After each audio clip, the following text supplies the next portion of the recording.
Planning. 1. Planning focuses managers to think ahead. 2. It leads to development of performance standards. 3. Having to formulate plans forces management to articulate clear objectives. 4. Planning makes organization to be better prepared for sudden developments.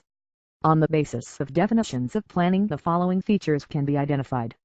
1. Planning is primarily concerned with looking into future.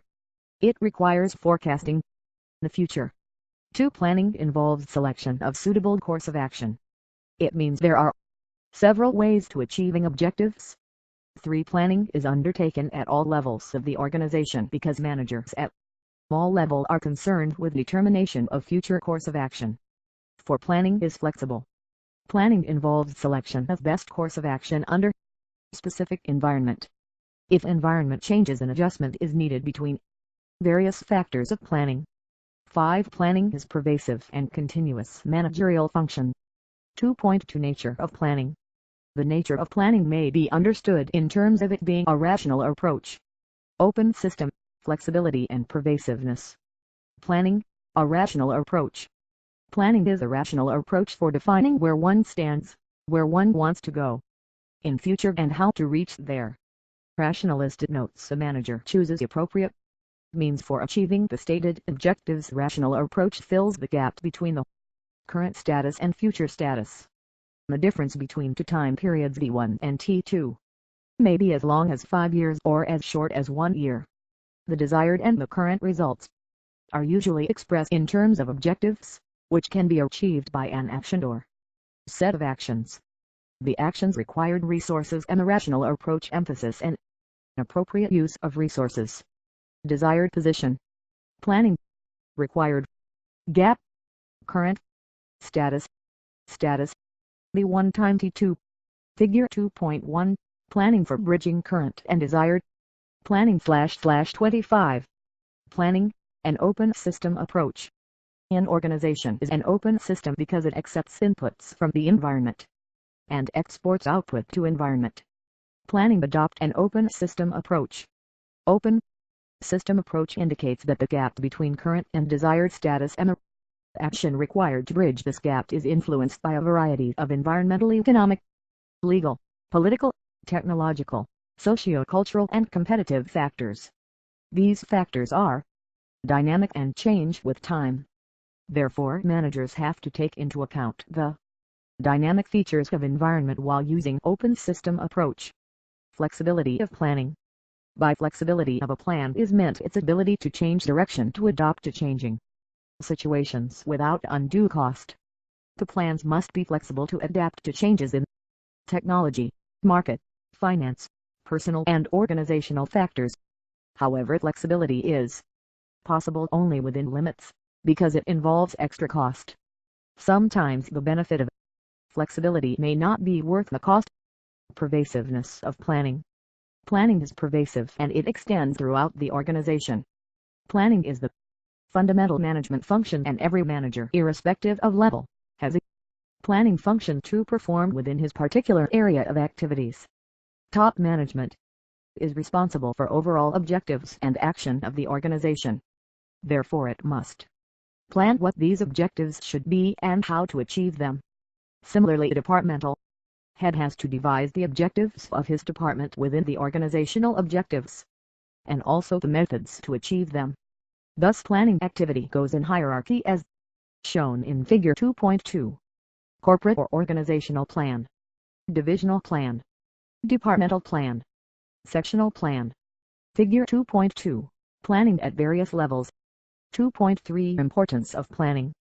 Planning is of great importance in all types of organization, whether business or non-business, private or public, small or large. The organization which thinks much ahead.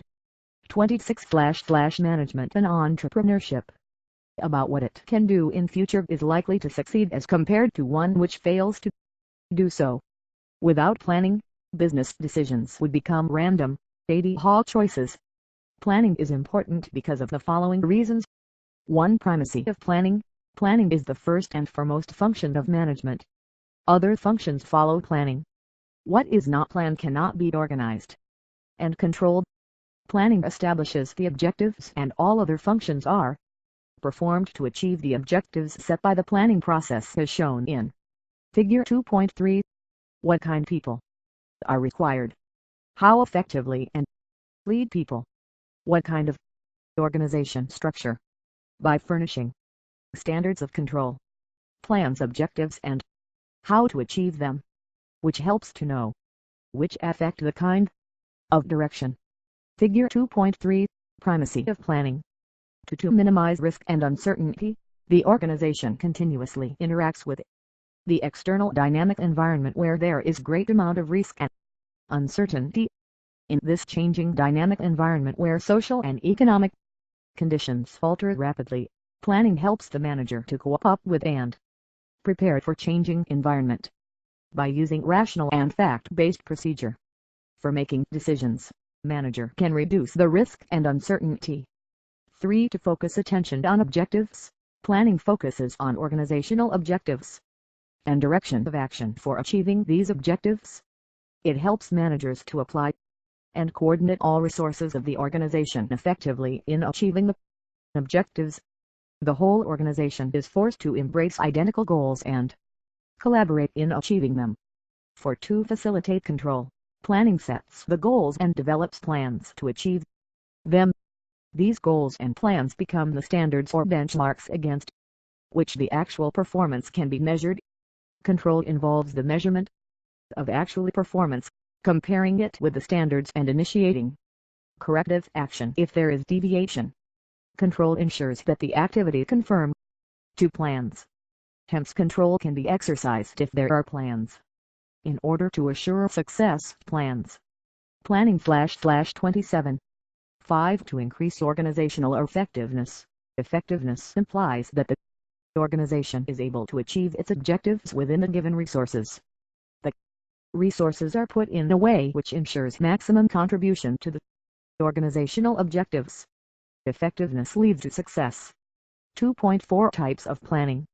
Though the basic process of planning is same, yet there are several ways in which an organization can undertake planning process.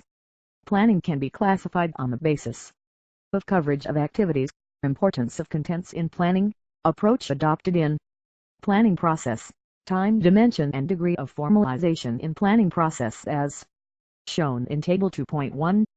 Table 2.1. Types of planning. Dimension. Types of planning. 1. Coverage of activity, corporate and functional planning. 2. Importance of contents, strategic and tactical/operational planning. 3. Time period involved, long-term and short-term planning. 4. Approach adopted, proactive and reactive planning. 5. Degree of formalization, formal and informal planning. Corporate and functional planning, the planning activities at the corporate level, which cover the entire organizational activities, are known as corporate planning. The focus in corporate planning is to determine long-term objectives as a whole and to generate plans to achieve these objectives bearing in mind the probable changes in dynamic environment. This corporate planning is the basis for functional planning. Functional planning, which is derived from corporate planning, is undertaken for each major function of the organization like production, marketing, finance, etc. Since functional planning is derived out of corporate planning and therefore it should contribute to the corporate planning. Strategic and operational planning. Strategic planning sets future directions of the organization in which it wants to proceed in future. Strategic planning involves a time horizon of more than 1 year, and for most of the organization it ranges between 3 and 5 years. Examples of strategic planning may be diversification of business into new lines, planned growth rate in sales, etc. Operational planning, also known as tactical planning, on the other hand, involves deciding the most effective use of resources already allocated to achieve the organizational objectives. The time horizon in operational planning is less than 1 year. Operational planning is undertaken out of the strategic planning. The examples of operational planning may be adjustment of production within available capacity, increasing the efficiency of the operating activity by analyzing past 28/management and entrepreneurship, performance, etc. Table 2.2 gives the differences between strategic and operational planning. Table 2.2. Differences between strategic and operational planning. Strategic planning, operational planning. 1. It decides major goals and policies. 1. It decides the detailed use of resources. Of allocation of resources to achieve for achieving these goals. 2. It is carried at higher level of 2. It is carried at lower level of management. 3. It is long-term. 3. It is short-term. 4. It is based on long-term forecasting. 4. It is generally based on past performance of, considering the possible impact of the organization, and is less uncertain. Political, economically, technological, and competitive factors, and is more uncertain. 5. It is less detailed. 5. It is more detailed. Long and short-term planning. The long-term planning is strategic in nature and involves more than 1 year period and can extend to 15 to 20 years or so. Short-term planning usually covers 1 year. Short-term plans are made with reference to long-term plans because short-term plans contribute to long-term plans. Proactive and reactive plans. Planning is an open system approach, and hence it is affected by environmental factors which keep on changing continuously. The organization's response to these changes differs. Based on these responses, planning may be proactive and reactive. Proactive planning involves designing suitable courses of action in anticipation of likely changes of environment. Managers adopting proactive changes do not wait for environment to change, but take action in advance of environmental changes. For this, continuous scanning of environment is necessary. In reactive planning, response comes after environmental changes take place. By the time the organization responds to change in environment, there may be further change in environment. Hence, this type of planning is suitable in the environment which is fairly stable over a long period of time. Formal and informal planning. Large organizations undertake planning in a formal way. Generally, a separate corporate planning cell is formed at higher level. The cell is staffed by people of different backgrounds like engineers, economists, statisticians, etc. Depending upon the nature, the cell continuously monitors the environment. When environment shows some change, the cell analyzes the environment and suggests suitable planning /29 measures to take the advantage of the changing environment. This type of planning is rational, systematic, regular, and well documented. On the other hand, informal planning is undertaken generally by small organizations. This planning process is based on managers' experience, intuitions, rather than based on systematic evaluation of environmental changes. This planning process is part of managers' regular activity and is suitable for small organizations. Learning Activity 2.1 Identify and analyze the long-range and short plans of your institution. 2.5 Types of plans. Plans are classified into standing plans and single-use plans as shown in Figure 2.3. Standing plans provide guidelines for further course of action and are used over a period of time. Standing plans are designed for situations that recur often enough to justify a standardized approach. For example, the bank designs the standing plan to process a loan application. Using this standing plan, the bank manager decides whether to approve or not a loan application depending upon the details furnished by the applicant. Once formulated, these plans are in operation for long period unless there is change in these plans. Examples of such plans are organizational mission, long-term objective, strategies, policies, procedures, and rules. On the other hand, single-use plans are designed for a specific end. When that end is reached, the plan is dissolved or formulated again for next end. Examples of such plans are project, budgets, quotas, targets, etc. Single-use plans are generally derived from standing plans. Organizations set their mission and objectives, out of which strategic actions are determined. In order to put these actions into operations, projects, budgets, etc., are prepared for specific time period. Plans. Single-use plans. Standing plans for non-repetitive activities. For repetitive activities, programs and projects, budgets, mission, objectives, strategies, Policies, procedures. Figure 2.3, types of plans. Various organizational plans discussed above are interlinked and may be arranged in hierarchy, in which higher order plans helps to derive lower order plans. In turn, a lower order plan contributes to the achievement of the objectives of a higher order plans.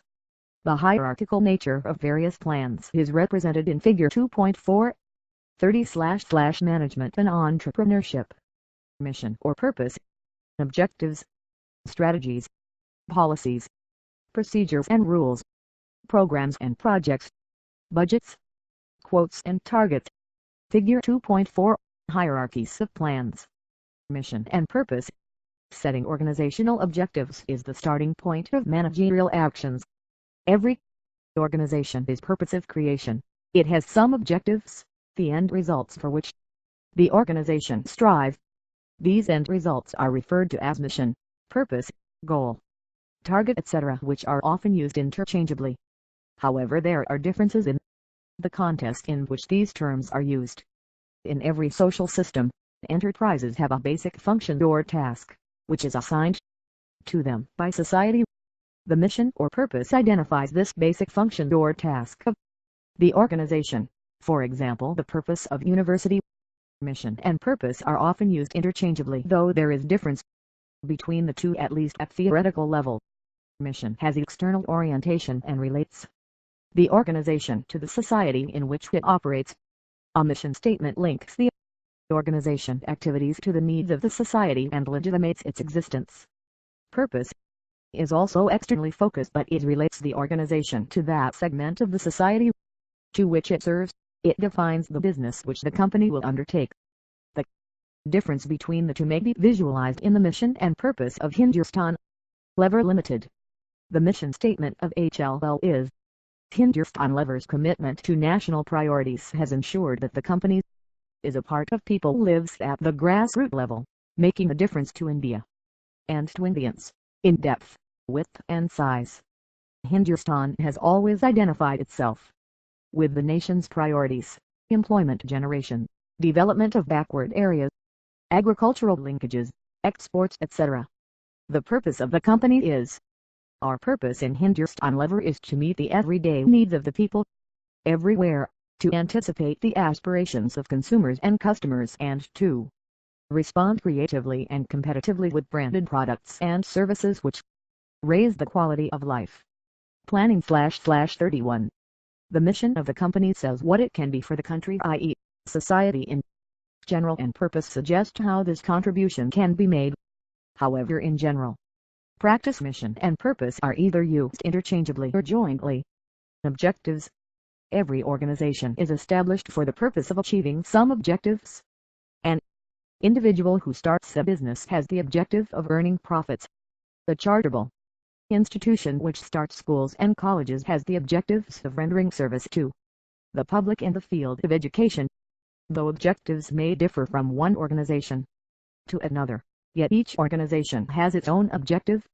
According to McFarland, objectives are the goals, aims or purposes that the organizations wish to achieve over varying periods of time. George R. Terry defines a managerial objective as the intended goal which describes definite scope and suggests direction to the efforts of the manager. Objective is the term used to indicate the end point of management program for which an organization is established and tries to achieve. Objectives have the following characteristics.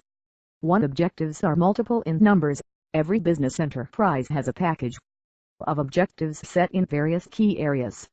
Peter Drucker has emphasized setting objectives in 8 key areas, namely market standing, innovation, productivity, physical and financial resources, profitability, manager performance and development, worker performance and attitude, and public responsibility. 2 Objectives are tangible or intangible.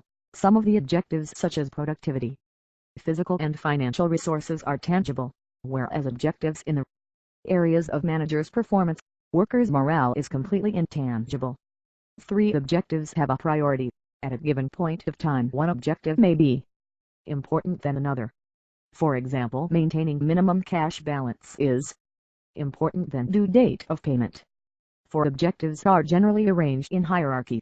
It implies that organization has corporate objectives at the top and divisional, departmental and sectional objectives at the lower level of organization. 5 objectives sometimes clash with each other. An objective of one department may clash with the objectives of other department. For example, the objectives of production of low unit cost achievement through mass production of low quality products may conflict with goal of sales department selling high quality products. Requirements of sound objectives. 1. Objectives must be clear. There should not be ambiguity in objectives. The framed objectives should be achievable and are to be set considering various factors affecting their achievements. 32/ Management and entrepreneurship. 2 objectives must support one another.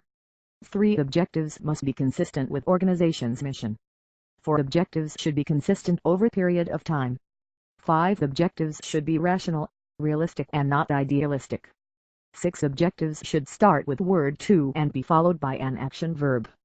7 objectives should be periodically reviewed. Advantages of objectives. The following are some of the advantages of objectives. 1. Unified planning. Various plans are prepared at various levels in the organization. These plans are consistent with the objectives and hence, objectives encourage unified planning. 2. Individual motivation. Objectives act as motivators for individual and departments imbuing their activity with a sense of purpose. 3. Coordination. Objectives facilitate coordinated behavior of various groups, which otherwise may pull in different directions. 4. Control. Objectives provide yardstick for performance. The actual performance is compared with standard performance and hence objectives facilitate control. 5. Basis for decentralization. Department-wise or section-wise objectives are set in order to achieve common objectives of the organization. These objectives provide basis for decentralization. Learning Activity 2.2. Identify the objectives of your department and institution. Strategies. Every organization has to develop plans logically from goals considering the environmental opportunities and threats and the organizational strengths and weakness. A strategy is a plan which takes into these factors and provides an optimal match between the firm and external environment. 2 activities are involved in strategy formulation, namely environmental appraisal and corporate appraisal. Environmental appraisal involves identifying and analysis of the following factors. 1. Political and legal factors, stability of government, taxation and licensing laws, fiscal policies, restrictions on capital, etc. 2. Economic factors, economic development, distribution of personal income, trend in prices, exchange rates, etc. 3. Competitive factors, identifying principal competitors and analysis of their performance, anti-monopoly laws, protection of patents, brand names, etc. Planning/33. Corporate analysis involves identifying and analyzing company strength and weakness.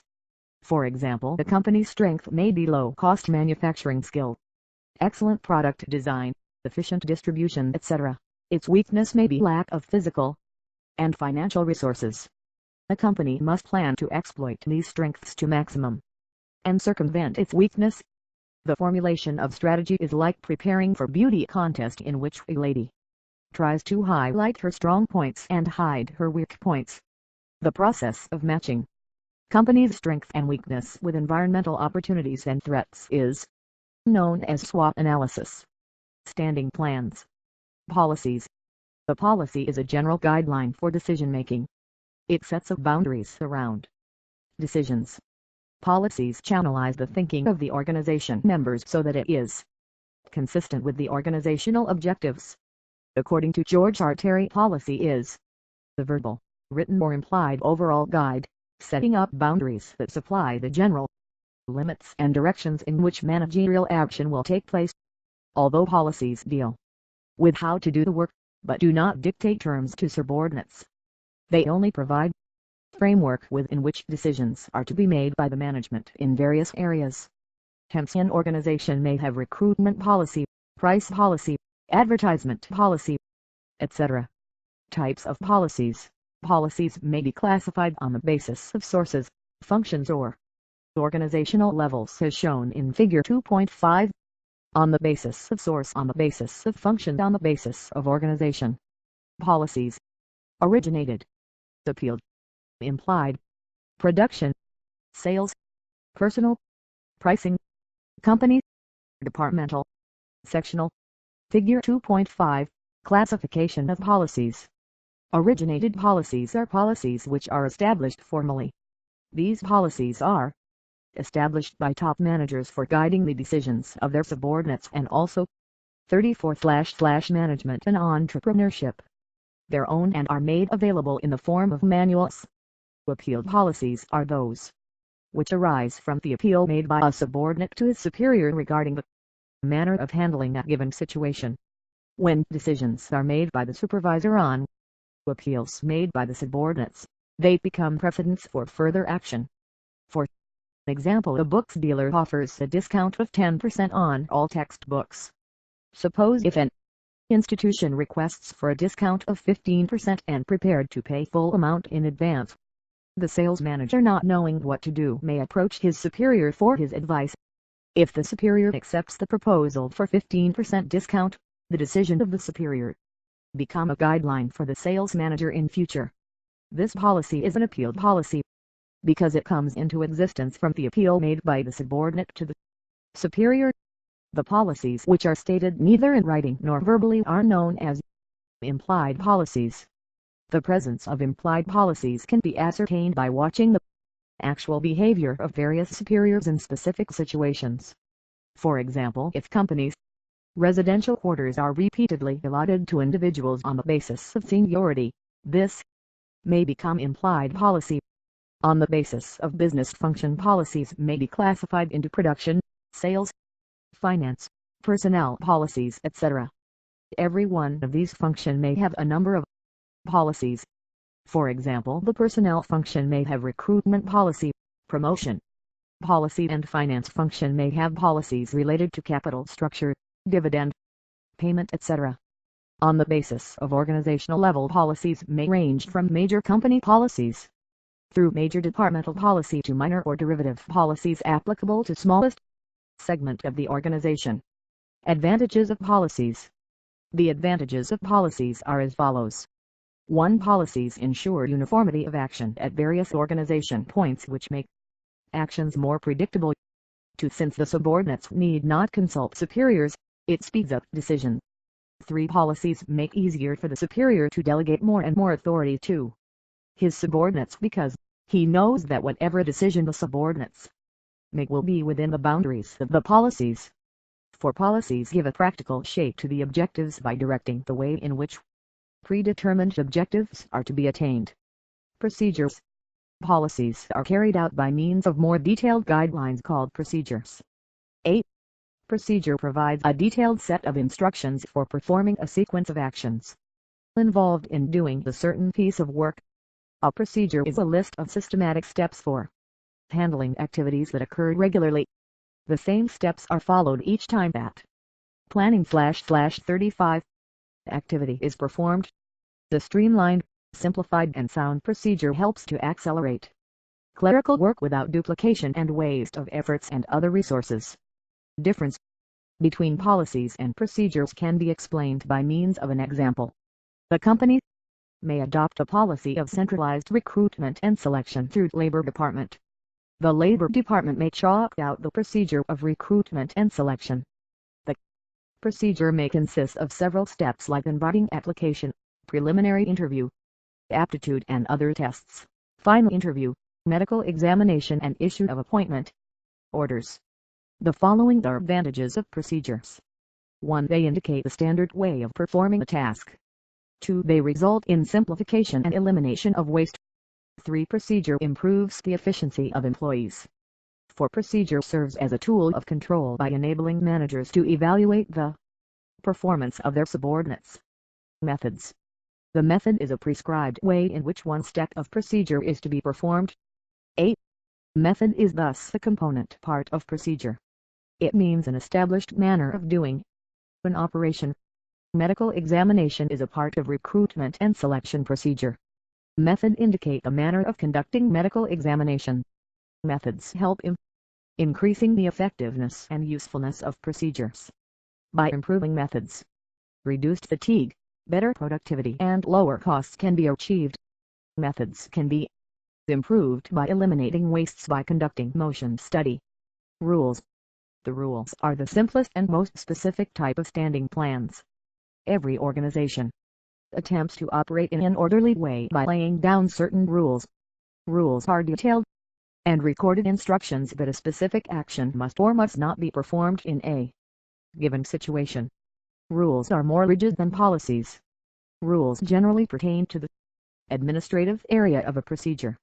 For example, sanctioning overtime wages to workers, sanctioning traveling bills, etc., need uniform way of handling them. These are all covered by rules of the enterprises. The rule may not be part of procedure. For example, no smoking is not related to any procedure. Rules demand strict compliance. Their violation is generally associated with some sort of disciplinary action. Single-use plans. Program. A program is a sequence of activities directed towards the achievement of certain objectives.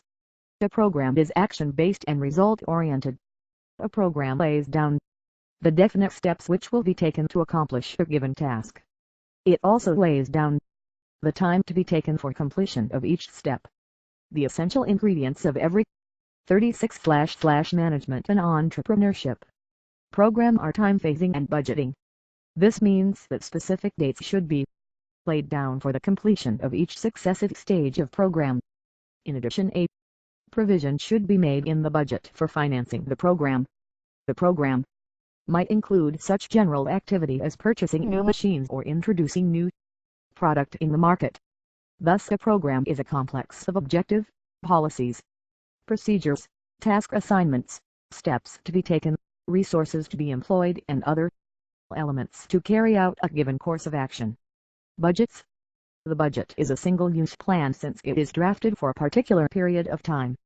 The budget is a statement of expected results expressed in quantitative terms, i.e. rupees, man-hours, product units, etc.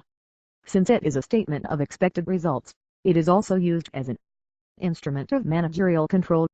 It provides a standard by which actual operations can be measured and variation could be controlled. One should not forget that making budget is clearly planning. The important budgets are sales budgets, production budgets, cash budgets, and revenue and expenses budgets. 2.6 Steps in planning. The planning process is different from one plan to another and one organization to another. The steps generally involved in planning are as follows. 1. Establishing goals/objectives. The first step in planning process is to determine the enterprise objectives. These are set by upper-level managers after number of objectives has been carefully considered. The objective set depends on the number of factors like mission of the organization, abilities of the organization, etc. Once the organization's objectives are determined, the section-wise or department-wise objectives are planned at the lower level. Defining the objectives of every department is a very essential one, then only clear-cut direction is available to the departments. Control process is very easy if the objectives are clearly defined. To establishing planning premises. This is the second step in planning, which involves establishing planning premises, that is the conditions under which planning activities will be undertaken. Planning premises are planning assumptions. The expected environmental factors, pertinent facts and information relating to the future such as general economic conditions, population trends, competitive behavior, etc. The planning premises can be classified as below. 1. Internal and external premises. 2. Tangible and intangible premises. 3. Controllable and non-controllable premises. Planning/37. Internal and external premises. Premises may exist within or outside the enterprise. Internal premises include sales forecasts, stability of the organization in the form of machines, methods of design, behavior of the owners and employees, etc. The external premises exists outside the enterprise and include general business and economic environment, technological changes, government policies and regulations, population growth, etc. Tangible and intangible premises. Tangible premises are those which can be quantified. They include population growth, industry demand, capital and resources invested, etc. On the other hand, political stabilities, sociological factors, attitudes and behavior of the owners, etc., are intangible premises. Controllable and non-controllable premises. Some of the planning premises are controllable and others are non-controllable. Some examples of non-controllable factors are strikes, wars, natural calamity, legislation, etc. Because of the presence of non-controllable factors, organizations have to revise plans periodically in accordance with current development. The controllable factors are availability of resources, skill of managers and labor, etc. 3. Deciding the planning period. Once the long-term objectives and planning premises are decided, the next task is to decide the period of a plan. Some plans are made for a year and in others it will be decades. Companies generally base their period on a future that can reasonably be anticipated. The factors which influence the choice of a period are a. Lead time in development and commercialization of a new product. An aircraft building company planning to start a new project should have a planning period of 5 to 10 years, whereas a small manufacturer of spare parts who can commercialize his idea in a year or so makes annual plans. B. Time required for recovering capital investment or the payback period. The payback period also influences the planning period. For example, if the machine costs 50 lakhs and generates cash inflow of Rs. 10 lakhs a year, it has a payback period of 5 years. Therefore the plans should also be for at least 5 years. C. Length of commitment already made.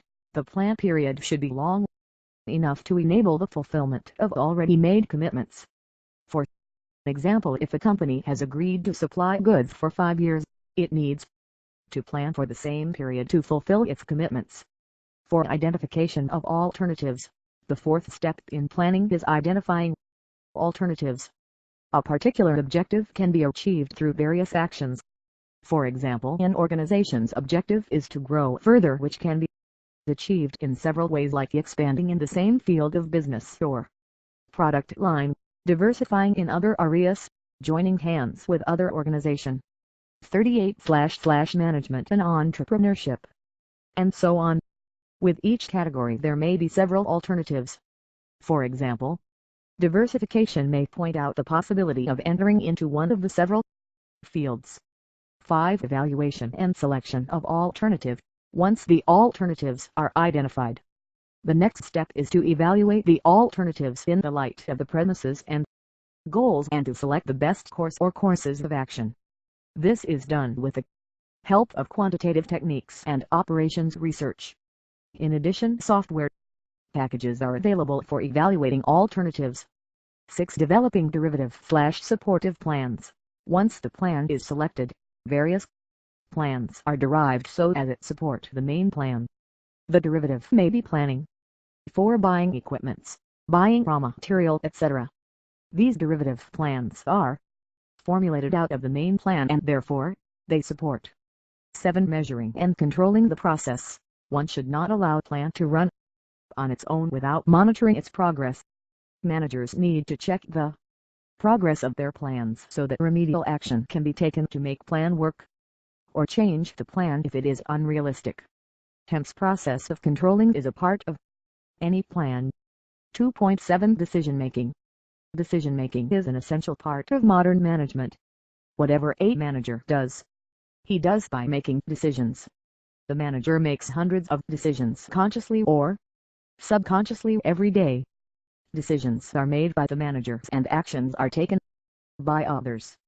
Major decisions are taken carefully and consciously by the application of human judgment and experience, whereas minor decisions are made almost subconsciously using rules. Decision-making permeates through all managerial functions, namely planning, organizing, staffing, directing and control. In planning, for example, manager decides what to produce, where and when, etc. And in organizing, manager decides about division of work, delegating authority and fixing responsibility. Decision-making is commitment to something, the point of view, the principle or course of action. It is selecting the best among alternative courses of action. The decision-making has the following factors. 1. Decision-making implies that there are various alternatives and the most desirable alternative is chosen to solve the problem. 2. Existence of alternatives suggests that the decision-maker has freedom to choose an alternative of his liking. 3. Decision-making, like any other managerial process, is goal-oriented. It implies that the decision-maker attempts to achieve some results through decision-making. Planning /39 Types of decisions. Decisions are classified in a number of ways as below. Programmed and non-programmed decisions. Programmed decisions are those that are made in accordance to policy, procedure and rules. These decisions are routine and repetitive, and programmed decisions are relatively easy to make. For example, determining salary payment to the workers who have been ill, offering discounts for regular customers, etc. are programmed decisions. Non-programmed decisions are novel and non-repetitive. If a problem has not arisen before, or if there is no clear-cut method for handling it, it must be handled by non-programmed decision. For example, what to do about a failing product line is a non-programmed decision because no definite procedure exists for it. For programmed decision, clear-cut rules exists, and hence it is not possible for two persons to reach different solutions to the same problem. In case of non-programmed decision, there are no clear-cut rules for handling the problem. Each manager may bring his own personal beliefs, attitudes and judgments to bear on the decision. It is possible for two managers to arrive at distinctly different solutions to the same problem. For a manager at higher level, this ability to make non-programmed decisions becomes important. Major and minor decisions. The decisions which have their impact for a long period, or which have impact on other departments, are known as major decisions. On the other hand, decisions which does not have long-term effect or affecting one department are known as minor decisions. Diversification of existing product lines, adopting new technology are the major decisions. The decision to procure raw materials is a minor decision. Major decisions are made at higher level and minor decisions are taken at lower level in the organizational hierarchy. Simple and complex decisions. If very few variables are to be considered for solving the problem, the decision is simple. If the variables are many, then it is a complex decision. Strategic and tactical or operational decisions. Strategic decision is a major choice of actions concerning allocation of resources and contribution to the achievement of organizational objectives. Strategic decisions are major and non-programmed decisions, having long-term impact. A strategic decision may involve major departure from earlier ones. For example, change in the product mix. Strategic decisions are made by the higher level managers. Tactical or operational decision is derived out of strategic decision. It relates to day-to-day working of the organization and is made in the context of well-set policies and procedures. Decisions relating to provisions of air conditioning, parking facilities, operational decisions. These decisions are made at the lower level of the organization. Individual and group decisions. Decision may be taken either by an individual or group. Decisions which are routine in nature, with few variables and definite procedures exists to deal with them, are taken by individuals. On the other hand, 40/management and entrepreneurship. Decisions which have their impact on other departments, which may result into some changes in the organization, are generally taken by groups. Learning Activity 2.3. Enumerate the major and minor decisions that you have made in the recent past. Decision-making process. Steps in rational decision-making. The decision is rational if appropriate means are chosen to reach the desired end. The following the steps are involved in the process decision-making. 1. Recognizing the problem. 2. Deciding priorities among the problems. 3. Diagnosing the problem. 4. Developing alternative solutions or courses of activities. 5. Evaluating alternatives. 6. Converting the decision into effective action and follow-up of action. 1. Recognizing the problem. When a manager makes a decision, it is in effect the organization's response to a problem. Hence, it is necessary to search the environment for the existence of a problem. The problem is said to exist when there is deviation from past experience. For example, the present year's sales are lower than previous year, the expenses are more than previous years, etc. B. When there is deviation from plan. For example, sales are lower than anticipated, expenses are more than expected, etc. C. When competitors outperform. For example, other companies manufacture the goods of same quality at lower costs. D. When people bring problems to the manager. For example, workers may complain about poor ventilation. To deciding priorities among problems, the manager might have identified a number of problems. All these problems vary in their importance. He may find that some of the problems are such that they can be solved by their subordinates because they are closest to them. All such problems should be passed on to them. Some problems may need information available only at higher level or affecting other departments. Such problems are referred to higher level managers, and those problems which can be best solved by him are to be focused. 3. Diagnosing the problems. Symptoms of the problem that are observed by the manager may sometimes mislead him. The symptom may lead manager to suspect one part when the defect may lie hidden in another part. For example, if there is decline in sales, the management may think that the problem is one of poor selling procedure or planning /41, the saturation of the old market. But the real problem may be inability to move quickly to meet changing needs of the customers. For diagnosing the problem, the manager should follow the systems approach. He should study all the subparts of his organization which are connected with the subpart in which the problem seems to be located. For developing alternative solutions or courses of action, the problem can be solved in several ways, however all the ways cannot be equally satisfying. If there is only one way of solving the problem, then no question of decision arises. Therefore, decision maker must identify various alternatives available in order to get most satisfactory result of a decision. It should also be borne in mind that it is not possible to consider all alternatives either because information about all alternatives may not be available or some of the alternatives cannot be considered because of limitations. Hence, while developing alternatives, the concept of limiting factor should be applied. Limiting factor is one which stands in the way of accomplishing the desired objective. For example, if an organization has limitation in raising sizable finance, it cannot consider projects involving high investment. A decision maker can identify alternatives using his own experience, practices, followed by others, and using creative technique. A decision maker using past experience takes into account the action taken by the decision maker in the past with a difference between former challenges and the present one. The successful action of the past may become an alternative for the future. The limitation of this is, what was successful in the past may not be so in the present context because of change in context under which decision was made. Copying from experience of others is another way of generating alternatives.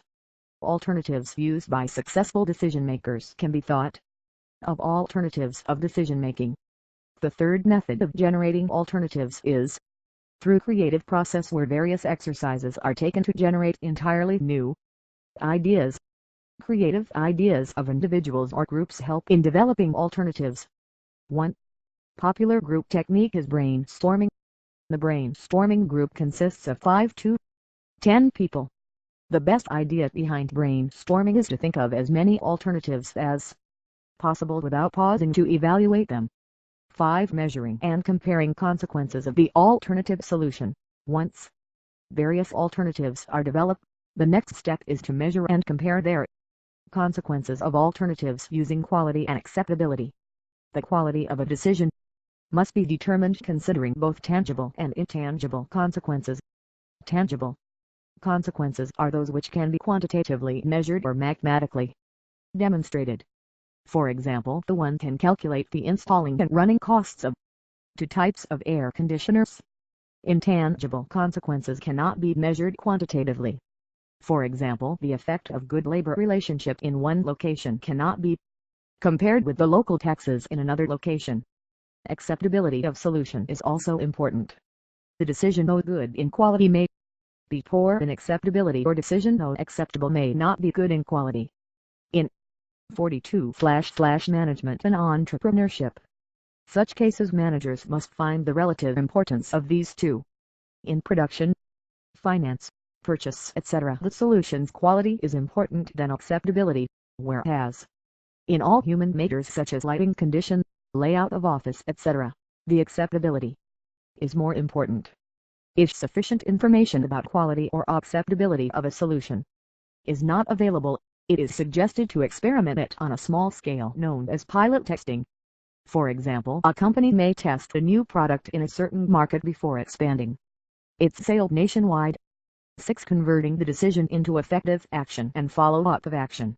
This step involves communication of decisions to the employees. Decision must be communicated in clear and unambiguous terms. All necessary efforts should be made to secure employees' participation in some stages of decision-making. The association of employees in decision-making not only enhances the acceptability, but also improves the quality of decision. Sometimes due to non-availability of data, the manager may not take correct decision. As a safeguard against incorrect decision, the manager, while converting the decision into effective action, should institute a system of follow-up so that he can modify or alter his decision at was the earliest opportunity. Environment of decision-making. A decision-maker may not have the complete knowledge about decision alternatives or about the outcome of a chosen alternative. This problem may be highly complex and uncertain. These conditions of knowledge are referred to as the environment of decision-making. The environment may be of three types: certainty, risks, and uncertainty. The environment of decision-making is a continuum. At one end there is complete certainty and at the other end there is complete uncertainty, as shown in Figure 2.6. Complex certainty. All data available. Risk. Some data is available. Complete uncertainty. No data is available. Figure 2.6. Decision-making under certainty.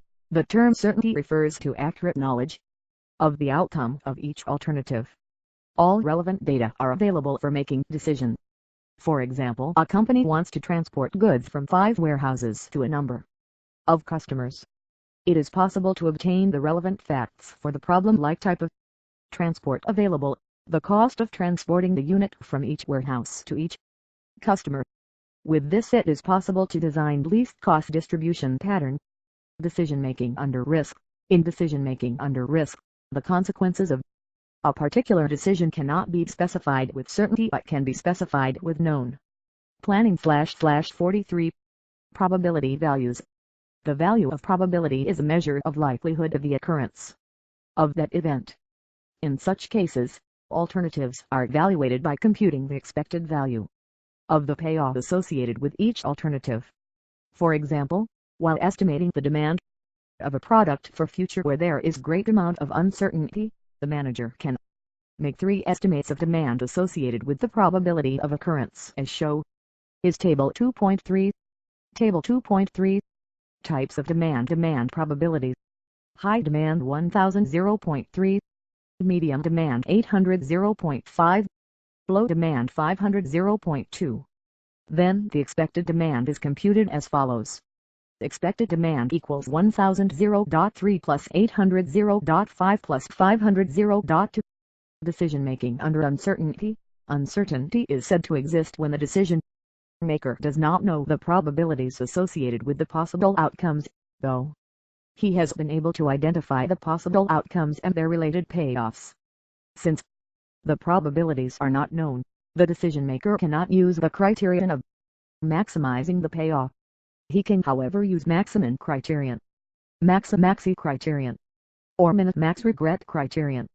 If a manufacturer is pessimistic or cautious in his approach, he can choose that decision act which maximizes the minimum payoff, which is called as maximum criterion. If a manufacturer is optimistic, he may choose that decision act which maximizes the maximum payoff. This is called as max criterion. The manager, using min-max regrets criterion, look at the decision problem neither as pessimistic nor as optimistic. As the name implies, the min-max regret criterion is the one by which the decision maker minimizes the maximum regret can occur, no matter what the outcome. Learning activity 2.4. List at least 2 decisions that you have made under complete certainty, risk and complete uncertainty. Chapter Summary. Planning is the first and foremost function of management. Planning is deciding in advance what to do, when to do, how to do and who is to do it. It is in essence the exercise of foresight. The nature of planning may be understood in terms of it being a rational approach, open system, flexibility and pervasiveness. Planning can be classified on the basis of coverage of activities, importance of contents in planning, approach adopted in planning process, time dimension and degree of formalization and so on. 44/Management and Entrepreneurship. Plans are classified into standing plans and single-use plans. Single-use plans, programs, projects, budgets are for non-repetitive activities and standing plans mission, objectives, strategies, policies and procedures are for repetitive activities. The steps involved in planning process are establishing goals/objectives, establishing planning premises, deciding the planning period, identifying alternatives, evaluation and selection of alternative, developing derivative/supportive plans, and measuring and controlling. Process. Decision-making is selecting the best among alternative courses of action. Decisions may be classified as programmed and non-programmed decisions, major and minor decisions, simple and complex decisions, strategic and operational tactical decisions. The environment of decision may be of 3 types: certainty, risk and uncertainty. Questions. 1. Briefly discuss the nature of planning. 2. Explain in brief the importance of planning. 3. Discuss the strategic and tactical planning. 4. Write a note on hierarchy of plan. 5. Discuss the steps in planning. 6. Explain in brief planning premises. 7. Enumerate requirements of sound objectives. 8. Write a note on characteristics of objectives. 9. Explain in brief standing and single-use plans. 10. Discuss different types of decisions. 11. Explain in brief the steps involved in rational decision-making. 12. Write a note on decision-making environment.